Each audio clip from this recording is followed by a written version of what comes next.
ஓம் நம சிவாய. ஓம் நம சிவாய.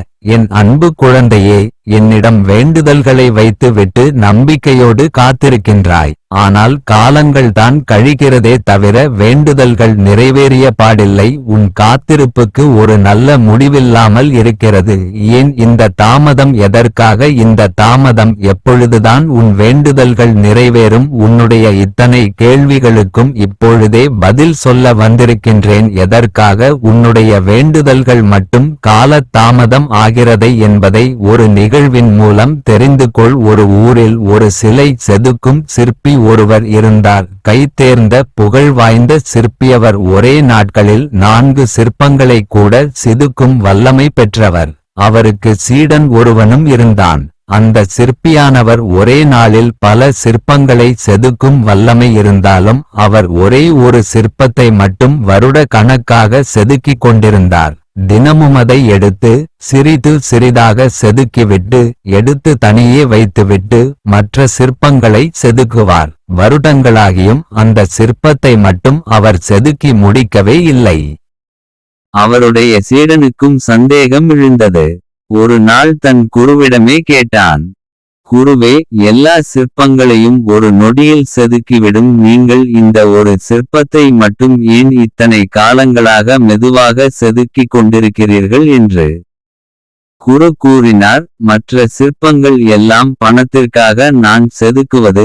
உரிமையாளர்களின் கற்பனைக்கு ஏற்ப, அவர்களின் விருப்பத்திற்கு ஏற்ப நான் செதுக்கி தந்து விடுவேன். ஆனால் இந்த சிற்பமோ என்னுடைய சிற்பம்.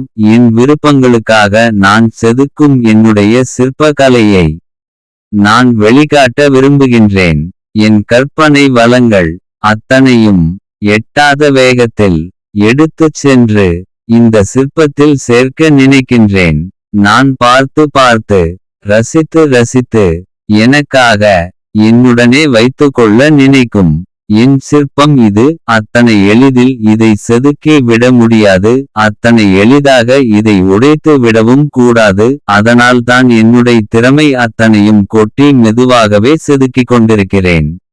இது என் கனவு சிற்பம். காலங்காலங்களாக நிலைத்து நிற்கக்கூடிய எனது சிற்பம் என்றார்.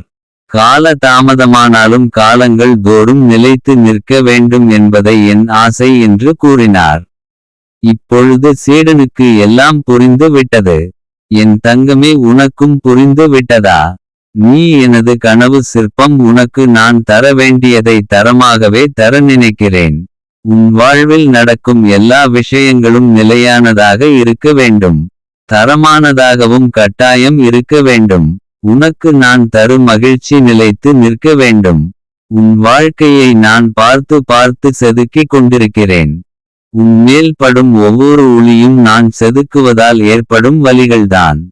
சற்று பொறுத்துக்கொள். அழகான பொஞ்சிலையாக உன்னை நான் உருவாக்கி தருவேன். நீ இந்த சிவனின் பிள்ளை. அதனால்தான் நீ கேட்கும் எல்லாமும் சற்று தாமதம் ஆகவே கிடைக்கிறது. ஆனால் ஒன்றை புரிந்து கொள், எத்தனை கால தாமதம் ஆகிறதோ அத்தனைக்கு மேலாக பல மடங்கு பலன்களை பெறதான் போகிறாய். நம்பிக்கையோடே இரு. ஓம் நம சிவாய. ஓம் நம சிவாய.